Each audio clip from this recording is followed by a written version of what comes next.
It depends. You start on an edge at the weak point. Yep. Start at the weak point, run your whole pass, move over a foot.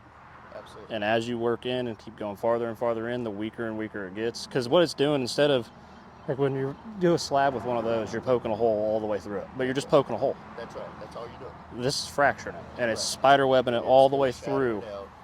Energy goes out instead of just into one spot. So as you keep going, it just keeps fracturing out more and more and more, getting weaker. You could swing around, set this down, grab a tooth bucket, and clean up behind you in no time. Yep. A lot of people will use an excavator with a cleanup bucket because it's going to be a little easier to clean up with an excavator, but you can do it with a skid steer. The whole premise of this is productivity on the job site, ease of operation, you're so much less daily maintenance. I agree. Shock on the machine, because like I said, it goes back to all the energy's going into the ground. When you're running a breaker, it's going to shock the hell out of you. It's going to shake the machine. We got videos on YouTube of them where we'll set a cup of coffee right here and run it. You don't spill it. Don't move off of it, because all that energy goes into the ground until you blow through like he did with that one. Once you bottom out, yep, you're going to feel it. So that's essentially the same as dry firing a regular breaker.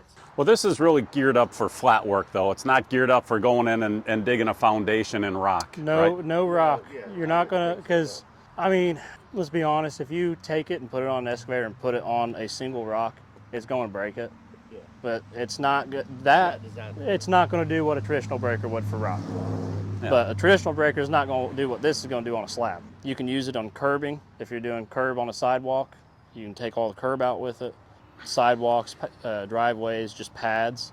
The one thing I will say to warn you about, I mean, it's almost 4,000 foot-pounds of force. And like you said, you could feel it from out.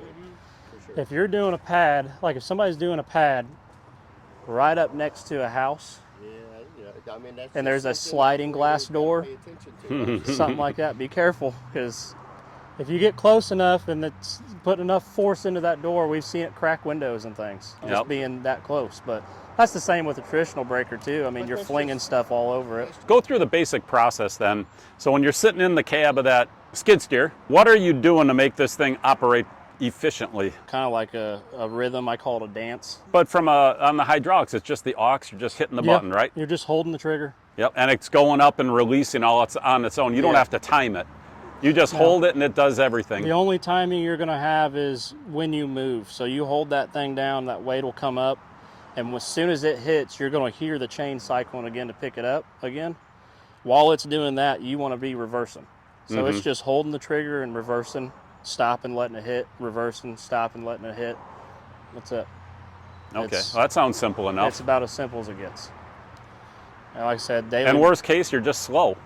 Yeah. Right? You wait for it to impact, it goes up, and you just move. But when you get used to it, you can get into a rhythm where it's smack, move, smack, move. Yeah, guys that have been using them a long time, they'll kind of just creep the whole time and never stop. It'll just be a creep. And I know some machines you can set to a creep to where it'll just do it for you. And then you're just literally sitting there holding the button. And it'll cycle as you're just continuously creeping back. But no, it's very simple. I got all kinds of videos from demos of guys doing it, guys that have been doing it a long time. The most efficient way is to go in long, straight lines backwards. Okay. So just to summarize, if you're doing flat work, this is the ideal tool for you to use for flat work. If you're doing a foundation and you need to dig down into rock, you still need to use a traditional hammer. Yes. All right.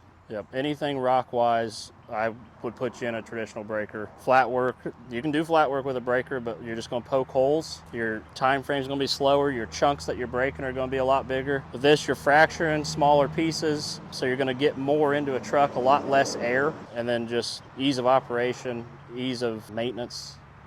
You can't beat it. What skid will this operate on? Basically any skid. It's just a low flow hammer. Yep, so 23 gallons a minute max. It only weighs 2,300 pounds, so it's not super heavy. And it's ground engaged, so even if you have a smaller machine, the only time you're actually picking it up is just curling it vertical. So, I mean, there's really not a machine that's too small for it. I mean, there is, but your standard skid steer, it's going to work on any of it. Sure. And everything we have here is a 74 horsepower skid. Yeah. So they're all going to work. The only thing you don't want to do is hook it up to the high flow. Yeah. All right. Well, you know where you can get those? Renegade. You are correct. Renton King has these. We've got all the different hammer options for you. We've got the big hammers on the KX80 and the Sani 11-ton with steel tracks. Now we got this drop hammer for doing flat work. So whatever your mission is going to be, we've got the solution right down here at Renton King. So come on down and we'll take care of you.